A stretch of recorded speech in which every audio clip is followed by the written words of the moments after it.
Right, we've been told to bring helmet and high vis for today's adventure. Chip in anytime you want, you know? Okay, I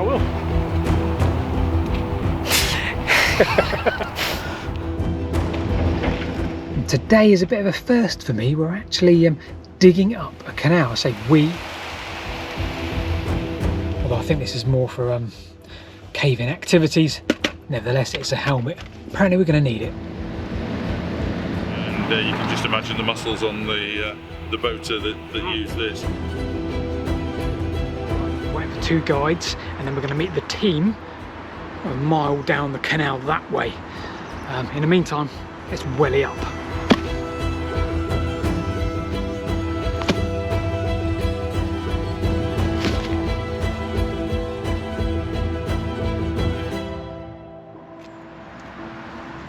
So you join me on the Stroud Water Navigation. Now we're looking for a group of people that I didn't know existed, and what they do I didn't know existed. We'll come to that shortly, but first of all I just want to show you what I can see ahead of me now, which is a rather beautiful structure, and the Stroud Navigation, the recently restored Stroud Navigation, weaves its way through it. Take a look at that. So I parked up here near Blunder Lock, ready to meet up with Matt. Our goal was to take a look at Westfield Lock and all the activity which is going on there right now. Now take a look at this image of Westfield Lock from a few years back, courtesy of Cotswold Canals in Pictures. Now keep this image in mind as we work our way through the rest of this video. On our way down to Westfield Lock, we were treated to an image of what Westfield Lock might look like very soon. This is Pike Lock, the scaffolded and frankly humongous lock sat waiting for vessels of all shapes and sizes to grace its lock gates once again. One more lock to look at, and again perhaps the next step in the restoration process. Matt, what is this one called? Dock Lock. Dock Lock, wonderful. We're in the missing mile. So of the 8 miles of the Stroud Water Navigation, they've only got a mile to go, which is just brilliant, because we see a lot of projects where they have clearly got a lot more than a mile to go. So this is good news.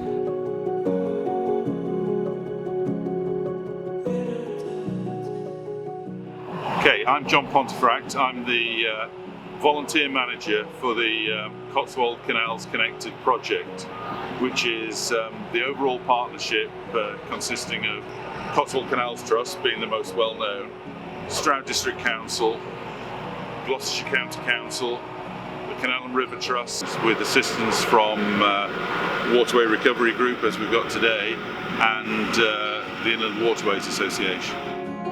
So this is Westfield Lock, and that was a lot of organisations John just mentioned. I'll list them all with a link in the description below to this video. So exactly where are we, and what is going to happen here to this lock? This is a lock known as Westfield Lock, which was the bottom lock of 5 of the Eastington flight.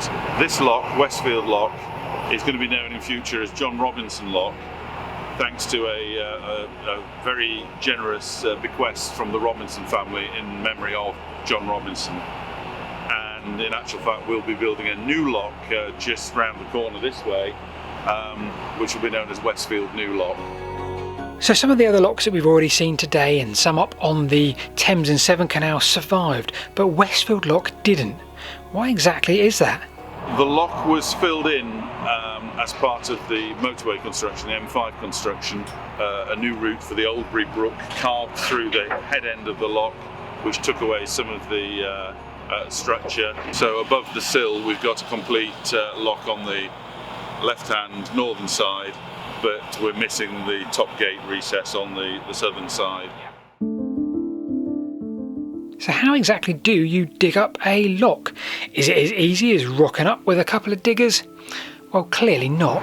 And the work we're doing at the moment is removing all of the infill so that we can assess the structure. We knew we'd lost about the top metre of brickwork and all the coping stones, and we thought the coping stones had been robbed and taken elsewhere. So we were pleasantly surprised as we started digging. We started pulling out these stones, and I reckon about 90% of them are still here, so we're looking good for that. And the work should be, when we've got all the infill out, scaffolding out the lock, getting to the brickwork and just removing any loose and damaged bricks, and then starting to rebuild in brick until we get up to the level where we put the stones back on. Which sounds simple, but... Time was getting on. It was nearly lunch and we noticed not a cup of tea in sight with these volunteers until of course this man turned up with some good news. You'd be very welcome to a cup of tea and a piece of Sophie's Drummond Lizzle cake.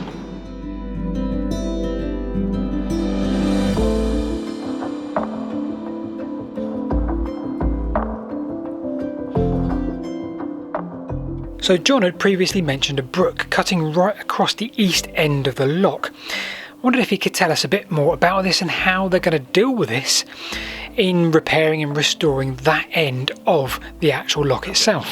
So the brook originally came into the canal. When they first built the canal in the 1780s, they brought it into the canal to supply extra water, and then it went out via a large weir structure over on the other side of the canal. When they built the motorway, they terminated the canal at that point, and they didn't want to fill a truncated canal with the water from the Oldbury Brook, so they carved it through the top end of the lock and a new route down to the river. We've got to deal with that by somehow culverting the brook and then building an embankment to effectively create an aqueduct over the top of it, which will be an extension of the lock, so we can build in the missing parts of the lock, the lock gate structure on this southern side, and then probably a culvert in concrete or piled through to join into the canal on the other side.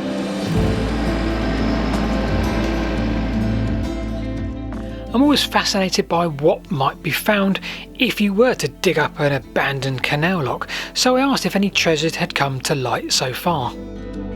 We found bits of the old lock gates, bits of timber.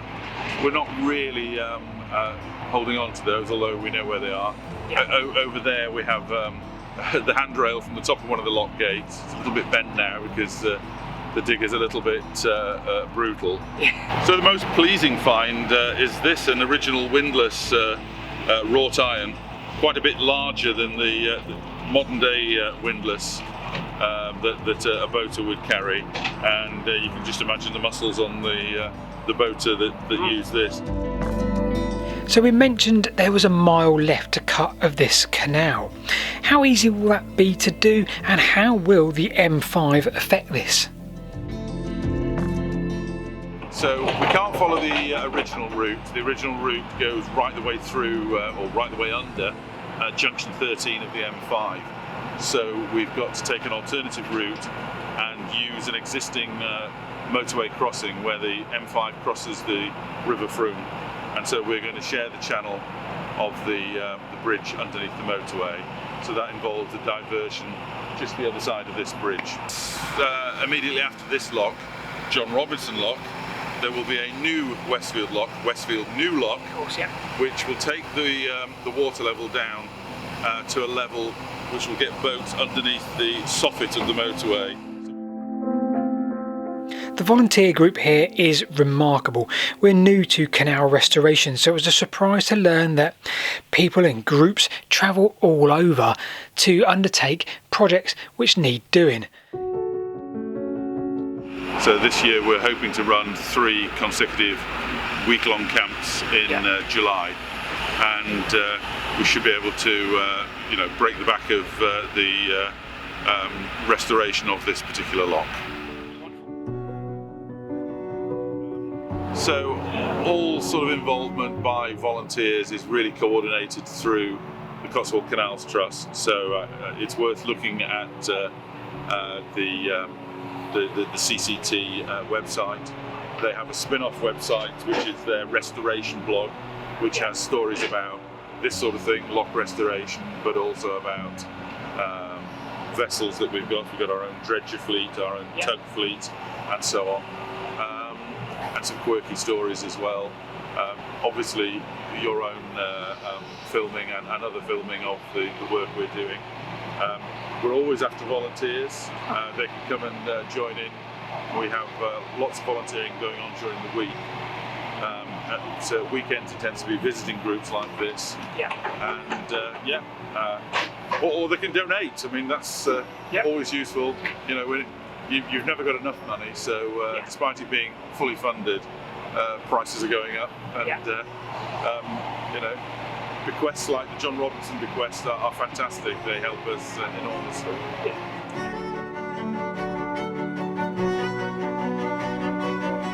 Well, huge thanks to John and all the volunteers today who've made that possible. I'll click on all their links.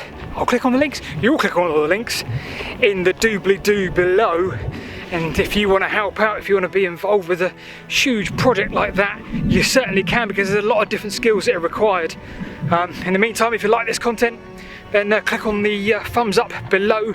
Be very appreciative, and maybe even the subscribe button if you're feeling particularly fruity. See you this time next Friday. Friday? Sunday? Where did Friday come from?